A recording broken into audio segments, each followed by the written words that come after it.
প্রিয় ষষ্ঠ শ্রেণীর শিক্ষার্থীরা, আজকে আমরা তোমাদের গণিতের প্রথম অধ্যায়ের পঞ্চম পার্টটি করব।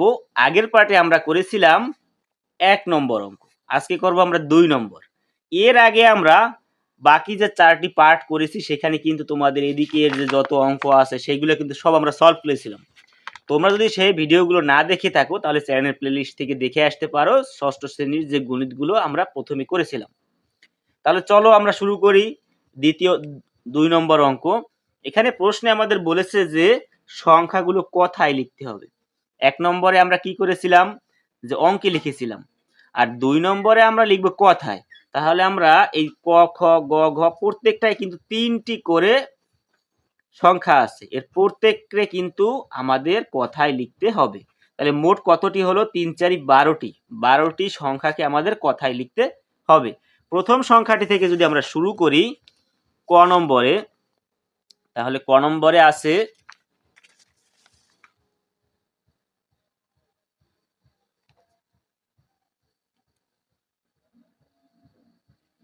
ক নম্বরের প্রথম সংখ্যাটি আছে 4 5 7 8 9। 4 5 7 আমরা কি জানি, 3 ঘর পর কমা বসিয়ে দিলাম। তাহলে সংখ্যাটি কত হলো? 45,789। আমরা যেটা কথায় লিখি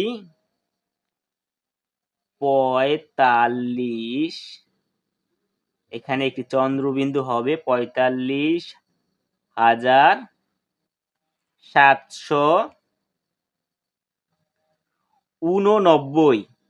এখানে দীর্ঘ হবে 89। ব্যাস। এরপরে ক নম্বরে আমাদের আরেকটি প্রশ্ন আছে, সংখ্যা আছে, সেটা হচ্ছে 41,007। কমা বসিয়ে দেখি আমাদের কত হয়। একক দশক শতক হাজার অযুত 41,007। এটা আমরা কথায় লিখব 41,007।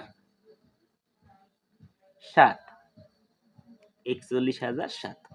পরে আরেকটি আছে আমাদের, সেটা হচ্ছে 8,9,0,0,7,5। আমরা দেখি সংখ্যাটি কি দাঁড়ায়। 3 ঘর পর কমা বসাও, 2 ঘর পর কমা বসাও। একক দশক শতক হাজার অযুত লক্ষ, তার মানে 8,00,000,000। 90,075। সরি, এখানে আছে 71 হবে, এটা 71।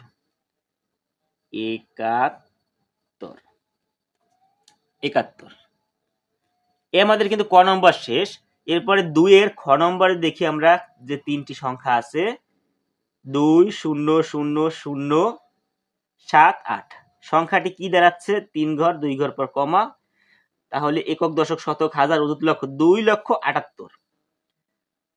2,78,000। শেষ। এরপরে দ্বিতীয় সংখ্যাটি কি আছে খতে? 79,06,7,8। এখানে 3 ঘর পর কমা বসা, 7,90,678।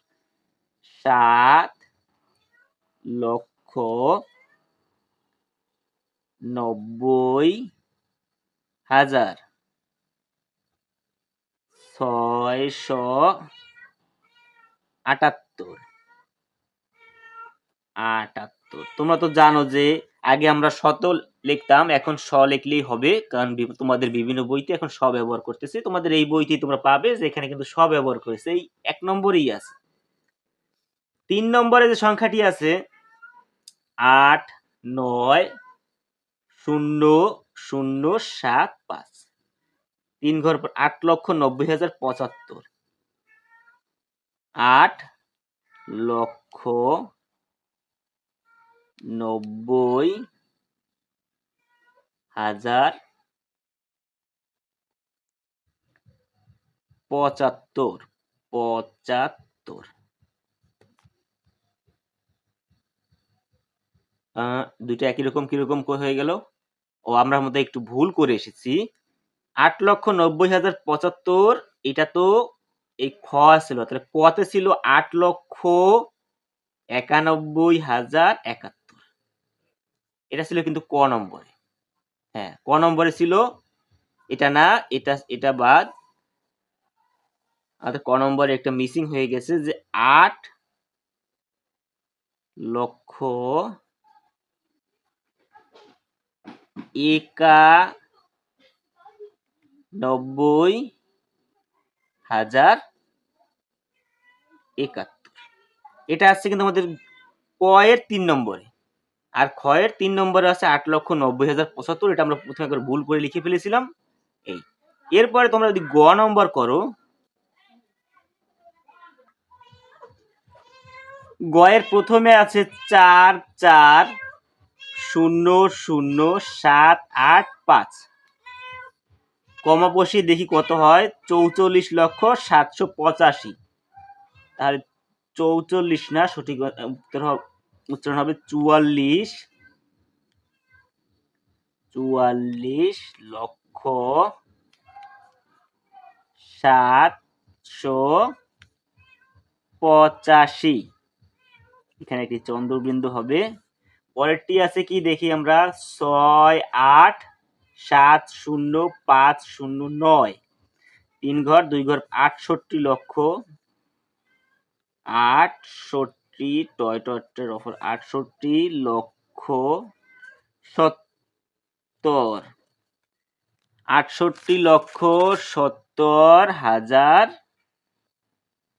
68,70,509। 68,500, এখানে একটি চন্দ্রবিন্দু হবে 509। এরপরে 3 নম্বরে আছে 7,1,0,5,0,70। 3 ঘর 2 ঘর পর কমা। এখানে আছে 71,05,070। 5,070। 5,070। এরপরে আমাদের পরের আরেকটি ঘ নম্বর আছে। ঘ নম্বরে কি আছে আমরা দেখি। ঘ নম্বরে আছে প্রথমটা 5,0,8,7,7,0,0,3। 3 ঘর 2 ঘর 2 ঘর পর কমা। তাহলে আমরা যদি একক দশক শতক হাজার অযুত লক্ষ নিযুত কোটি, 5,08,77,003। 5,08,77,003। বেশ। পরেরটি কি আছে, 9,4,3,0,9,7,9,9।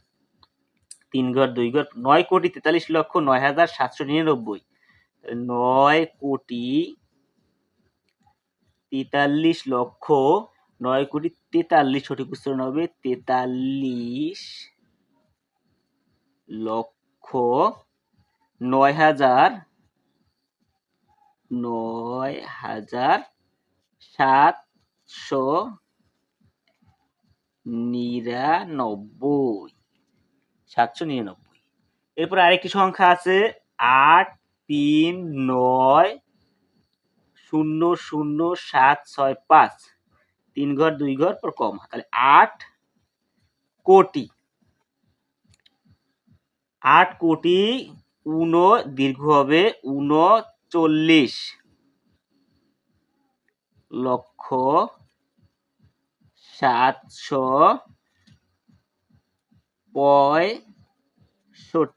এখানে একটা চন্দ্রবিন্দু হবে 65।